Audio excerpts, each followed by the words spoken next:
အားလုံးပဲမင်္ဂလာပါခုနေ့ကတော့ချူချူဆင်းစိမ့်မွမွေးလေးမုံအောင်လို့စားမှာဖြစ်ပါတယ်ဒီမုံအောင်ကပါဝင်ပစ္စည်းနည်းနည်းလေးနဲ့လောက်ရတာလေအရင်ကိုယူရှင်လက်ကူရတဲ့အတွက်အားလုံးကိုလည်းလိုက်ပြီးတော့လှူစားကြည့်ကြစီနေနော်ဒါလေးကိုဘယ်လိုလုပ်ကလဲဆိုတာကို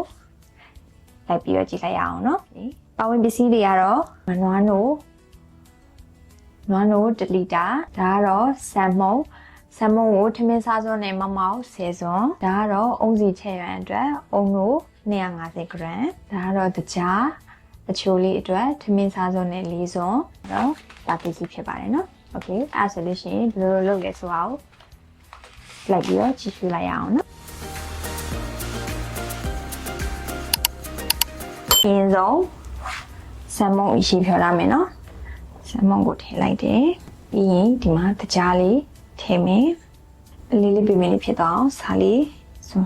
အဖေစွန်းတစ်ဝက်လောက်ထည့်တယ်ဓမ္မပေါင်းနေလိုက်မယ်မွန်တို့ထည့်မယ်ဆမ်မုံလေးအကုန်လုံးအရေးပြောပြီးတော့ကျင်းညက်သွားတဲ့အထိတမောင်ဝေးလိုက်မယ်နော်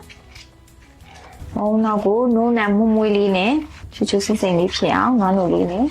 စမ်းပြီးတော့လုပ်ကြည့်ရပါတော့ဆမ်မုံလေးအားလုံးငါးနို့ထဲမှာပြုံသွားပြီးအုံးစီလေးစတင်ပြီးတော့ချက်လိုက်မယ်နော်အုံးနို့ချက်မယ်နော်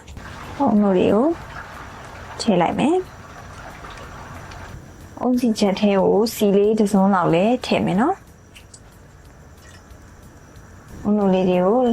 အေးလေးနဲ့အဲ့လိုမျိုးလေးဝေပေးနေမယ်နော်အုံးနို့လေးတွေโอเคလေးတွေဖြစ်သွားတဲ့အထိအုံးစီချက်လေးဟာစီလေးတွေစားထွက်လာပြီးတော့ပြစ်လာပြီနော်စားပြီးတော့ထဲလာပါပြီတမပြက်လေးဝင်ပေးထားပါနော်โอเคပါဒီနေ့ထားဆိုလို့ရှိရင်တော့ရပါပြီအုံနိုလေးတွေထဲသွားပြီပေါ့နော်ဒီနေ့ထားဆိုလို့ရှိရင်ချပါတော့မယ်တာကူစီဂျိုဘို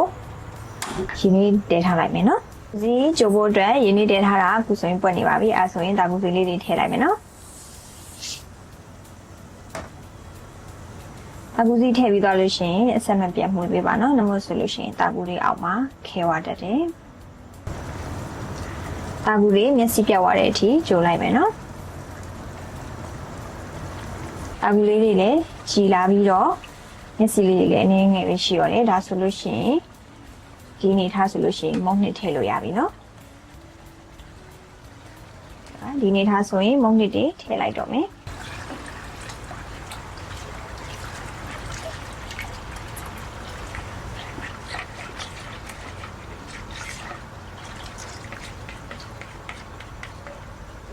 မုံနှစ်တွေထည့်ပြီးသွားပြီဆိုလို့ရှိရင်နော်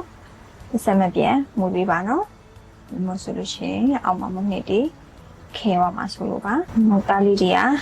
အပူနဲ့ထီတော့ဇမ်မုံတွေကစတင်ပြီးတော့နည်းနည်းလေးတွေခဲလာပြီနော်ဆက်မပြန်မှုပေးထားပါချိုးတွေကြတော့အုံလုံးနဲ့ဂျိုတယ်နော်တကယ်လို့အုံလုံးမကြိုက်ဘူးအုံလုံးနဲ့မတည့်ဘူးဆိုလို့ရှိရင်ဒီလိုမျိုးနွားနို့လေးနဲ့ဆမ်းပြီးတော့ဂျိုကြည့်နော်ဒီဆက်မပြန်စကိုင်းမှုရတော့မယ်နော်ခဲလာတာဖြစ်တဲ့အတွက်လက်ကမှုရတာလည်းရအောင်တည်တာလာတယ်နော်လေးလာတယ်နော်โอเคပါအခုနေထားဆိုလို့ရှိရင်ရပါပြီရမရဘူးရောင်းမလေးကိုမြောက်ပြီးတော့ကြည့်လိုက်နော်မုတ်သားတွေတွဲမနေတော့ဘူးအဲ့လိုမျိုးအနေထားဆိုလို့ရှိရင်ရပါပြီဘန်းလေးကိုပြောင်းပြီးတော့အေးခံလိုက်တော့မယ်နော်ဒီတုတ်ထားတဲ့ဘန်းလေးကိုပြောင်းပြီးတော့ထည့်လိုက်မယ်နော်ပြီးရင်မျက်နှာပြင်လေးလိုက်ပြီးတော့ညှိလိုက်မယ်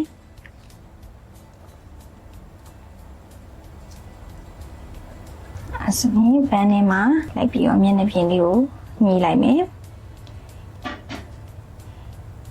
အေးပြီးတော့ခဲသွားတဲ့အထိအေးခံထားမယ်နော်ကဲပါဒီလိုမျိုးအေးခံထားတာအပေါ်ကနေစီလေးနဲ့တုပ်လိုက်မယ်နော်ဆွမ်းနာအုံးစီချက်စီလေးနဲ့တုပ်လိုက်မယ်ဘာလို့လဲဆိုတော့မုတ်သားအေးသွားလို့ရှိရင်မျက်နှာပြင်နေကွဲတာတော့ဘာလို့မဖြစ်အောင်လို့ပေါ့နော်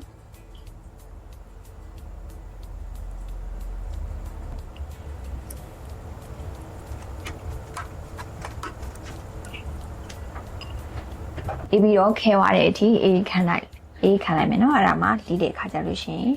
တုံလေးတွေဖြစ်နေအောင်လို့လုံးဝအေးခဲသွားတဲ့အထိအေးခံထားလိုက်ပါမယ်လီးဖို့အတွက်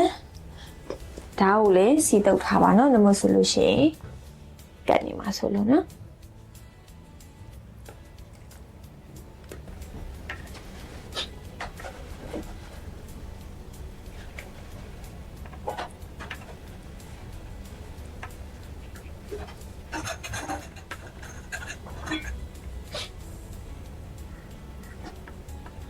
ဟုတ်ကဲ့ပါနော်နုံနန်းတည်တင်လေးနဲ့စိတ်နဲ့ရတာလေးနဲ့မအုံနောက်ကလေးရပါပြီအုံနောက်ကလေး